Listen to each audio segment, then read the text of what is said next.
Hey, what's going on guys? My name is Jake from TodaysiPhone.com and here's your TAP Daily for February 11th, 2013. Okay, now to start off today we have some iPhone 5S information. Apparently some leaked pictures of an iPhone 5S in a Foxconn production line leaked onto the web on a Chinese website first, and then it was replicated at a bunch of other places across the web.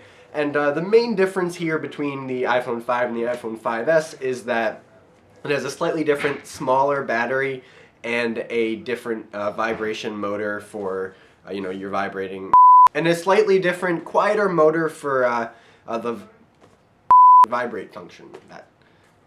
And a slightly different, quieter motor for the vibrate function. I've tried, there's no way to say that and not have it sound like that, so let's just move past it.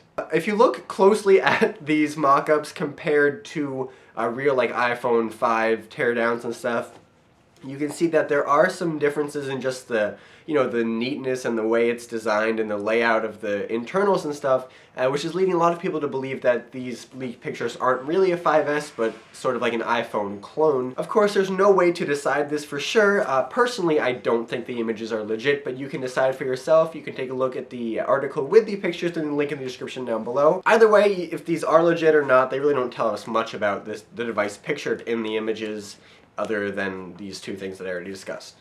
So even if it's real, it's not the most exciting leak in the world. Alright, moving on, you may remember last week there were a bunch of reports warning iPhone 4S users against upgrading to iOS 6.1 because of battery and 3G connectivity issues. Today Apple fixed that. They released iOS 6.1.1 to iPhone 4S owners. So if you have a 4S and you want to update but you haven't yet because of these potential issues, you should feel free to go do so now, unless of course you are jailbroken on iOS 6.1.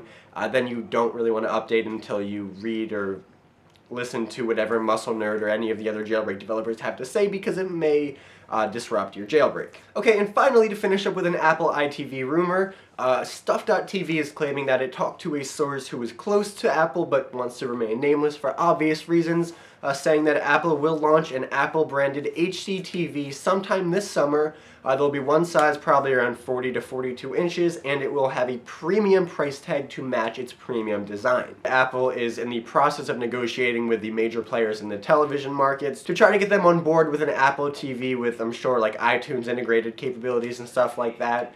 Apparently Apple had the same issues with record labels when trying to start iTunes, and we all know how that worked out. So if the past is any indication, we might actually see an Apple TV sometime soon.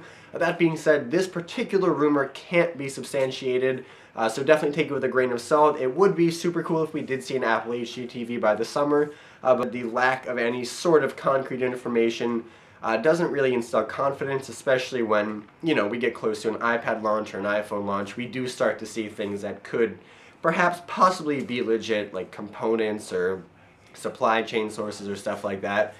So it's really anyone's guess at this point. Okay, well that's all the big news for today, guys. Thank you very much for watching. Your question of the day today is, are you sick of the Apple HD TV? I mean, this thing hasn't even come out and we've been talking about it for months. Do you still want one as much as you did? Let me know your thoughts on the continued pursuit of any concrete information about an Apple HD TV in the comment section down below, or on Twitter at TIP_Jake.